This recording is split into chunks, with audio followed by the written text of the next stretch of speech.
Bonjour et bienvenue dans cette vidéo sur l'excentricité de l'orbite de la Terre. La trajectoire de la Terre autour du Soleil n'est pas un cercle, mais une ellipse. Une ellipse est définie par son excentricité. Plus l'excentricité est forte, plus l'ellipse est aplatie. Voici une ellipse d'excentricité 0,1. On voit qu'elle ressemble beaucoup à un cercle. Si on augmente l'excentricité, la trajectoire est plus aplatie. Le Soleil est de plus en plus éloigné du centre de l'ellipse. Voici quelques exemples, une ellipse d'excentricité 0,7 et une ellipse d'excentricité 0,4. Actuellement, l'excentricité de l'orbite terrestre est de 0,0167. Mais quelles sont les conséquences de cette excentricité ? Je vais garder ce schéma avec une excentricité de 0,4, même si c'est très exagéré par rapport à l'excentricité réelle, mais c'est pour mieux comprendre. On peut voir donc sur ce schéma que la Terre n'est pas toujours à la même distance du Soleil.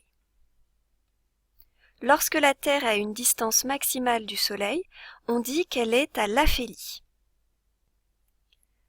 Lorsque la Terre est à une distance minimale du Soleil, on dit qu'elle est au périhélie. Lorsque la Terre passe au plus proche du Soleil, c'est-à-dire au périhélie, la distance entre le Soleil et la Terre est de 147,1 millions de kilomètres.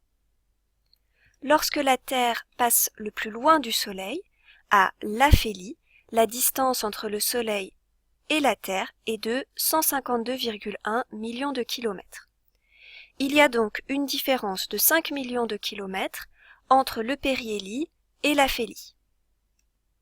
La conséquence de cela est que l'énergie solaire qui parvient à la Terre, 1367 watts par mètre carré en moyenne au cours de l'année, varie de 6%.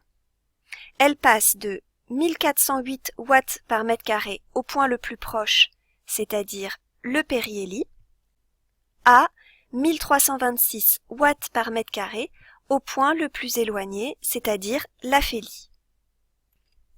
Actuellement, nous sommes en été dans l'hémisphère nord lorsque la Terre passe à l'aphélie. Et nous sommes en hiver dans l'hémisphère nord lorsque la Terre passe au périhélie.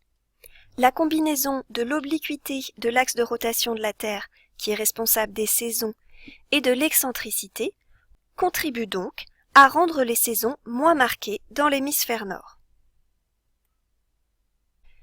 En été, nous sommes plus éloignés du Soleil, ce qui diminue l'insolation. L'été est donc plus doux que si on était plus proche du Soleil. En hiver, nous sommes plus proches du Soleil, ce qui augmente un peu l'insolation. L'hiver est donc moins rigoureux que si nous étions plus proches du Soleil. Voici la liste des sites internet et des ouvrages qui m'ont permis de trouver les données que j'ai utilisées dans cette vidéo. Je vous remercie pour votre attention.